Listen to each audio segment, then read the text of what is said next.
Outer Orange.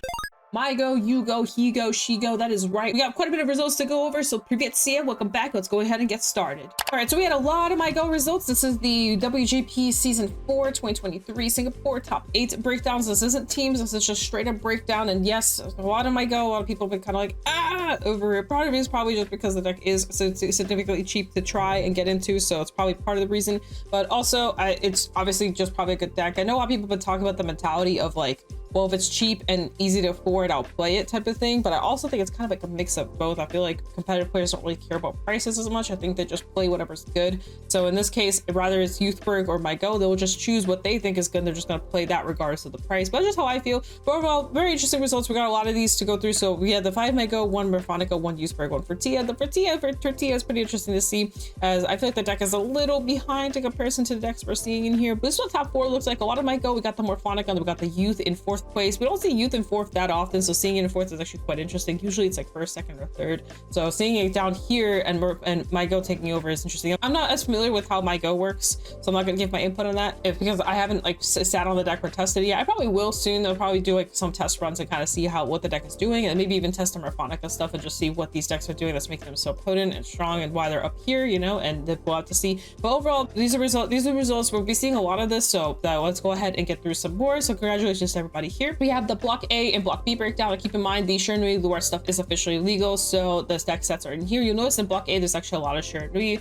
and yeah, that's very interesting, as usually you would think Luar would be the more popular choice, at least in this situation. But we also have the Maigo and the Youthberg above it as well, also a lot of representation of those decks in the top 16 cut. And then everything else, we have a Yatsuba, a Yatsuba that made it through, which is actually kind of interesting because it's just such a funny deck. I just think this deck's so funny. Like if people are winning with this, I'm just cracking up. Like that's just such a funny, it's just such a funny deck. I hope that if we do get this like officially, I do want to actually try it out. I just think the concept is hilarious. We'll have to see. But we also have Fertia and a couple other ones in here. A lot of stuff that we've seen in the past, so nothing too unusual here. There's no decks in here that we really haven't seen. All of them have been performing. So let's go ahead and look at top 4.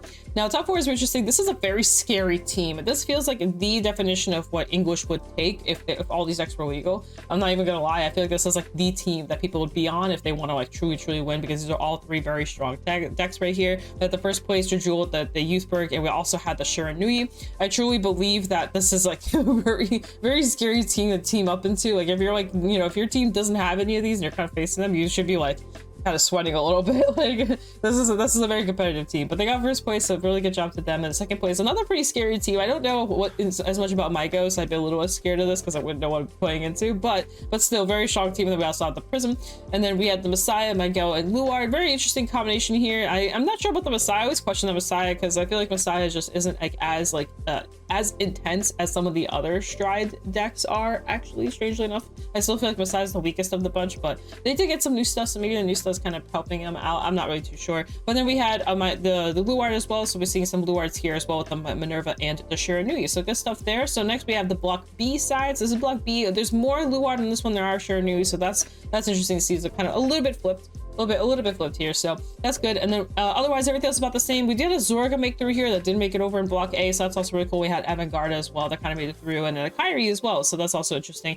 And then going into, I think Rishi King wasn't on the other one either, but I don't know, there's just so many of them. So the top 4 looks like what's really funny about this one, it's basically the same first place, but the difference is that instead of it's a different counter deck. That's all that changed. It was Youthberg in the other one, it's Bastion in this one, but the other 2 is the same. They just got flipped in terms of seeding. Funny to see. It's a very similar representation also in first place. And then next we had the Leonor, Morphonica, and the Mygo stuff right here, and then we had the Magnolia, the Jiva, and the Morphonica as well. I think we all kind of forgot about Jiva for a second, that the fact that this isn't a good deck and it actually does stuff, because it did come out with like, you know, the Jeweled and the Leonor with like, you know, new enhancements and stuff like that. I think we all just kind of I forgot about this deck completely. I'm not even gonna lie. It's always just saw the results for it. And then Magnolia's kind of interesting. Not really too sure like what this deck's doing in terms of like compared to like the other decks. I think this deck's really weak, but that's just me. Maybe if people are, on the other hand, if people are giving you a ton of damage, which usually people are with these decks are just so aggressive and fast that maybe Magnolia could break through it, because Magnolia needs a CB to do stuff, and maybe this is exactly what when we need it. So who knows, maybe it's actually just really, really good. Then we had 4th place, which is the Jejul, the Shernui, and the Zorga. Another very strong team, but the difference here is the Zorga. We're actually gonna take a look at this list real quick. So this is the Zorga list, and I actually really like this list. I looked at it a little bit earlier, but when it's a me list. Like if I was playing Zorga, I'd be probably playing this exact list. Like the only difference is maybe I'd have a 4th Zorga, but I see why they're playing it the way they are. So you'll notice that they're playing it very similar to how I've been building my Zorga builds, which it's very rare to see. A lot of people don't build their Zorga builds like this, especially on the English side. People are just against the Elwith, which I don't know why. Especially in blue, this card is just really cracked. But you'll notice they're actually running the 3 habitat down here, and then they have the 1 malice, the 2 of these, and then 1 chalice, and then the 2 mask. This is a very, and I think the order structure here is like basically perfect. The only difference between like this and what I would do is I put the triple drive guy in. They just said screw that, I'm just gonna do the regular game plan, which is fine. The only difference, the triple drive guy makes more sense now is because you actually decked in a lot between the habitat, the malice, the cloak, and just basically just getting all these random cards out of your deck. And oh, they're not running Forbidal. That's another one. Forbidal is a really good extender to get more cards out of deck. You're gonna actually hit a lot of triggers, so the triple drive actually works really well. The chalice here makes sense since they're running 1 less copy of the Zorga to kind of like, you know, have the amount of orders, but also still persona. But overall, I really like this. I really like this grade 2 lineup right here. I think this is a very strong grade 2 lineup. You have the Shadow Cloak, you have the Elwith, and you have your multi-attack extender. The only downside is the bull being at 2. The bull is actually pretty impactful, but I will say now with Gandiva not being as present, I don't know how heavy retire stuff is outside of Jejuled. If stuff isn't like constantly board wiping you, I think Magnolia actually kind of board wipes, and I think they actually have to face that team, unfortunately. But regardless, because board wipe isn't as present, you can actually probably bump down the bull now and be okay, because you're not going to be afraid of losing it as often. But I don't know. Otherwise, a really awesome list. I really like this list. This is definitely like very close to home to the list that I've been brewing with Zorga, and I've actually had Zorga at 3 quite a few times. I think now I keep him at 4 just because I don't run the chalice, but that's just a thought for me. But anyway, overall, really good list. I really like it. Mexico. So we have the 3 Gandiva, 2 Chronojet, 1 Ballista, 1 Ezel, 1 Rowan. Keep in mind the ban list is about to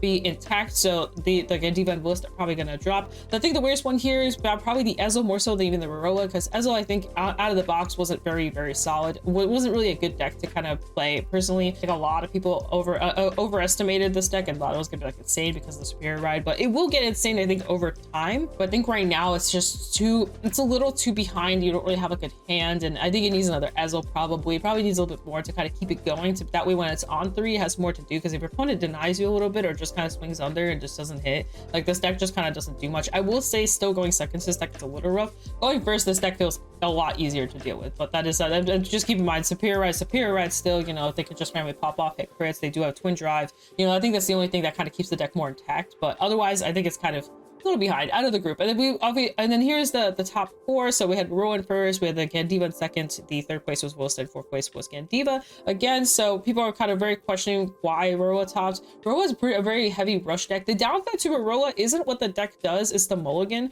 The mulligan is very impactful. This deck doesn't draw very quickly, so you have to really rely on what you're drawing. And actually you'll notice in this deck in particular, not running any of the draw cards that a lot of people tend to run, which makes it even wilder that they were able to kind of push through, but they are running some of the revival. So here's the list. They're running basically all the stuff that like supports Rowan, like nothing else. They're not running any extra cards, any cards that beef up the board, none of that. It's just really just the standard stuff. Now they're running this card that kind of helps with that. This is the card I don't really like. It's actually a really pretty card, it's not like the skill. Basically it just helps you call cards from drop, which makes sense. So if you find 1 Radolina, you can just keep using the same Radolina to just keep calling it back and stuff like that. They are running also 4 of the Cyclor to just kind of annoy your opponent, but also draw 2 cards. That's like the main draw engine they have. They're not running the other draw cards. There's some other cards that say like retire 2, draw a card, and there's quite a few of them, or retire 2, call tokens, or you know, just all this random stuff, or retire 2, get 5 powers. There's a bunch of random token support out there, and they chose to not run any of it. They're not even running the grade 2, the 9k that says on place counterboss call token. They're not running that. Like they're just keeping it very standard. All the Varroa stuff and the Cycler, and then just this extra little Varroa package that just came out recently. This is one of the more recent cards that came out, and that's it.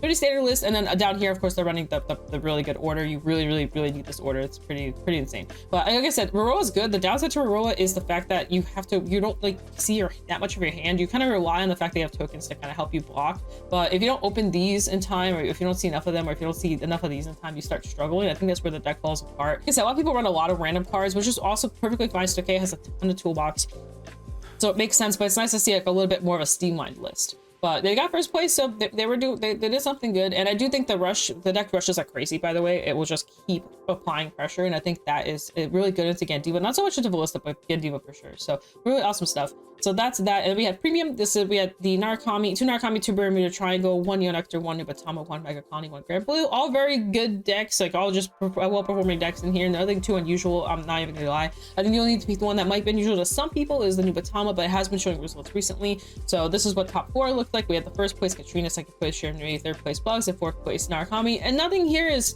nothing we haven't seen, but I do want to just highlight on these 2 specifically. Katrina coming back has been definitely showing a lot of results. So just something to kind of, I haven't really been talking about it, but she has been performing really well. She does do a lot, so she has the big numbers that Grand Blue can provide, while also like being able to play defensively and offensively. So I think that just really makes the deck powerful. I do want to just highlight Sharon one more time. This deck is just like really good. People are really missing out on the strengths of this deck. It's really hard to play, to be honest. I know I talked to some people are like, no, I think it's hard to play. The reason being is you need to constantly be aware of what your opponent's doing and what you're doing, and be aware of how to react to that kind of stuff. So this deck kind of reminds me a little bit of Grand Blue, and you have to kind of just be aware of that all the time. And it's a little tough, I would say, especially this deck, because you have to keep playing around with your opponent's trying to play around, because they're trying to play around you and your dominate effects, while you're trying to basically steal their effects to kind of play the game. And while you're doing that, you have to keep kind of bouncing off of that. It kind of reminds me, I won't even say Grand Blue, maybe like a combination of Grand Blue and Prison, like Prison from D, because Prison's constantly just sitting there reacting to what your opponent's doing, and this deck is kind of similar. So you're like, based off what they call, you react to what they call to the board and all that kind of stuff. I will say the guard strict in this deck is insane. I think people are really underestimating the guard strict. The whole like you can't guard from anything once you guard with something is like actually just toxic, in my opinion. I think that's the biggest like upside, or the biggest strength of the deck, and I think being able to play around that is like really difficult, especially when you're stuck at like 3-4 damage. Nubatama does have a little trouble killing, but it's sits there farms for days and days and days, and it's impossible to kill the deck.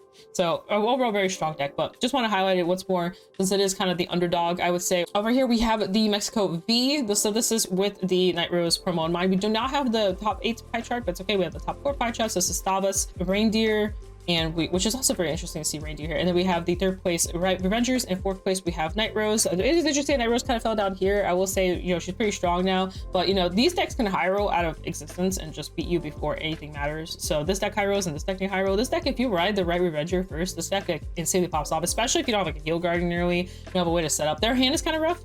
Like it gets kind of rough like about halfway through.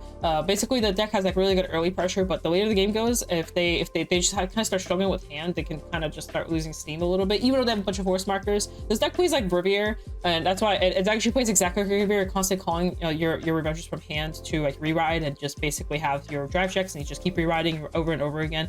So the high roll is just there, and then you just keep removing your rear guards to keep doing that and over again. But eventually this deck runs out of hand, and I think that's where it starts struggling. Also, if you ride the wrong Revenger, this deck really falls off. The other Revenger is good, you could play around with it or whatever, you could try to kind of keep the game stable, but it is a little hard sometimes if you go into this blocking one versus the regular one. So just something to keep in mind. And this is the Highlander list. I do want to take a little peek at it real quick. So this is the Highlander list. It is a little different from like the other Highlander list we've seen. It is running Eve, which I don't know if they were trying to meme or not, because I will say not that it's bad, it's weird because you only have one drive check usually.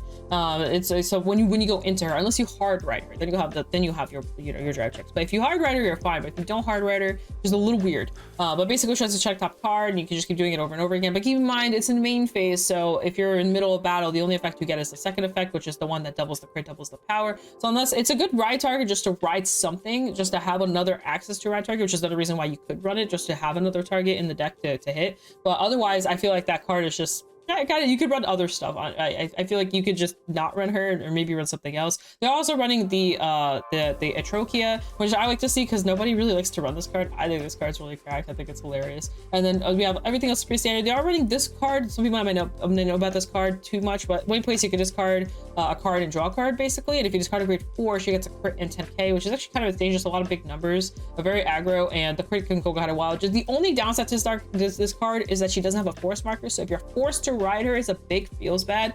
But if you get her off Lura or like any other way, like it was just any other way but like riding her, like she's actually really good. Like this is a very, very solid choice. Also restanding her, with the crit and 10k, like if you restand her with Lupina, or if you restand her with like something like the Olivia, or if you fetch her off of Ange, she is very impactful, and I think that's the biggest strength of her there. She's kind of like another Pearl sister, except you have to discard, and if you discard a 4, hooray. Like, you usually don't want 3 4s in your hand anyway. You usually want to draw into better cards, so that's just a overall very interesting card. Like, everything else is pretty standard. We got the draw engine here, kind of help a little bit. This card, I really like this card. This basically says if you guard twice, or if you guard with 2 cards, basically at any given point, she gets 50k power, so she just becomes a 25k beater on her own, 35k with the force marker on her. Basically everything else I think is pretty standard. I don't think there's anything too unusual. Bro sisters, we got the bouncing girl, Stazza, Vanessa, Nikita, Christina. Everything else is pretty standard. I want to check out the Grand Bluest, because this one's a little interesting. It's a little different from like what recently people have been testing. It's more consistent list from hand. It's a more of like it's not as mulligan reliant. So please fix V, yikes. So here is V is pretty fine. But anyway, this is the Night Rose version. So sorry, this is the consistent version where consistency on the hand. So navigator builds, which you're noticing there's no navigator in here. Navigator builds are more focused on consistency of the drop zone, where you're escalating your drop zone really quickly to kind of finish the game really fast. Since you can, your drop zone gets really big, you have the multi-attack off the fixer, and you just kind of go, wow. This version is a little bit more towards the Banshee build, where you're kind of, you're not slowly, but you're kind of gradually getting to that drop zone while also drawing cards, which means you're bricking less and all that kind of fun stuff. The downside to the navigator build is you're very reliant on mulligan, and you're going to have to hope that your drop zone can unbrick you, which it can, because you are milling a lot of your deck, but it also means you have to have a hand that's good enough to fit to keep cycle through the deck to your drop zone as well. Like, if your hand sucks but your drop zone's good, then you're kind of stuck. But if your drop zone's good and your hand's good, you're winning the game. That's basically how this works. Whereas this version is more like your drop zone may not be as good, but your hand will be in usually a good spot. They're also running the double ghost ship. I personally like this in terms of playstyle. I like this list more. This is actually like the list that I was kind of experimenting with. It was basically this, but I had like 4 navigator, I had 4 of this. I kept going back and forth, not really too sure which variant I like more. I think the navigator build is a higher ceiling, but it has a higher chance of also just things going wrong, whereas this list has a lower ceiling, but the chances of things going wrong are less likely, which means you'll be like way more sustained, because really the early game matters so much with this deck. You really need to make sure that you hit everything that you need to hit, especially the navigator build. Like, everything needs to hit really quickly. You don't have a lot of time, especially since some of the lists that we've seen is running only 1 ship. So you don't have a lot of time to kind of draw and set up. You have to hope that you have everything you need, and you have to hope to kill fast enough. And if you don't, you lose. And I think that's the kind of the downside of the deck. But it is kind of the trade-off with the Night Rose build to begin with. Like, you just have to hope that you see the right pieces to kind of keep going, which usually you will, but sometimes you don't, and then the deck just kind of goes like, it just flops. But you can recover. I need to make that clear. The deck can recover, and when the deck recovers, it explodes. So just be very wary. This is a very scary deck, no matter which variant you build. So we had another really quick here, Korea, another very heavy MyGo, very 50-50 MyGo is the 50% pie chart. MyGo is a lot. So we had the 4 MyGo, the 2 Sharinui, 1 Jeweled, and 1 Leonore, and then top 4 looked like this, with MyGo taking 1st place and 3rd place, and 2nd place with Leonore, and we had the Sharinui over here. Again, Sharinui was legal. This is for Korea, so this is very the deck is very obviously clearly showing some results. So that's that. Congratulations everybody there. And we had one last one. This is WCC BGCS Perth top 8 with deck breakdown. So this we had 3 Orphis, 1 Gandiva, 1 Ballista, 1 Project, 1 Messiah, 1 Overlord. Overall, just really good stuff here. And then this is what top 4 looked like. 1st place and 2nd place was Orphis, and with 3rd place with Jet, and 4th place with Overlord. Honestly, all really good decks. They all kind of fight each other really well, all kind of explode. So there's no like real, this one's like a late game deck, and then these are kind of just like the minute they ride, they kind of start doing stuff. Same with this one. So a lot of pressure between all of them. I think this one has a little bit more pressure towards the late game, but still just all very good decks into each other. So that's good. And then here's actually the list. So if we want to take, we could take a real quick look at these. I really like this variant. I think this variant is very strong. This is like the standard like go-to list in my opinion. I feel like if you just want to build Orphis and you don't want to think too hard, I think this is a very good approach to go towards. It has everything you need to just perform. It is running the fronts over the draws. That's kind of putting a little bit more greedy with the fronts, but they finish games quicker is the best way to put it. And yeah, they're not running any extra Regises or any of that stuff. It's just good stuff to deck. So this is that one. And then we have another version. This one's a little different. It's running the Regises here because they'll go back and forth between them, and also they can just use the copies to kind of discard to keep the steam going with the orders here. I will say because they're not running the because they're making room for this, that means they're lowering room for other consistency. You'll notice that there is absolutely no Polarics in this list. This is Polarics right here. This variant does not have clerics, which is the draw card, but they're also running draws. They're running actually like a rainbow trigger thing going on. If it's working, it's working, but it's very different from like a normal standard Orpheus list. Actually, this entire list is different because they're also running these. They are running still these, and they are running this package right here still. They're running 3 of these, but overall, this list it was a little bit more different, a little bit more out there. I definitely think this and the way the triggers are distributed is very unusual from like a normal Orpheus list or what people tend to go for, but still, hey, it's performing. It did well, so congratulations. And then we have 3rd place with Jet. Nothing too unusual here. I kind of looked through this list a little bit earlier. Honestly, everything is pretty standard. I think maybe this might be a little different, but otherwise it's just your standard Jet list doing Jet stuff. So, and then 4th place we had the Overlord. If you guys don't know, Overlord is one of the few decks that has barely changed. I think they added this one grade 1 in here that might be a little bit new, but everything else is pretty standard. A lot of people are running Defensive Roar, which is like a blitz card that kind of helps you just constantly keep bouncing back cards back to hand. That blitz is like insane. Like, it is so much value. It is a really weird card to have in Dragon Empire. I'm not even gonna lie, that card feels more like a Stoichea card because of how it works. Basically, you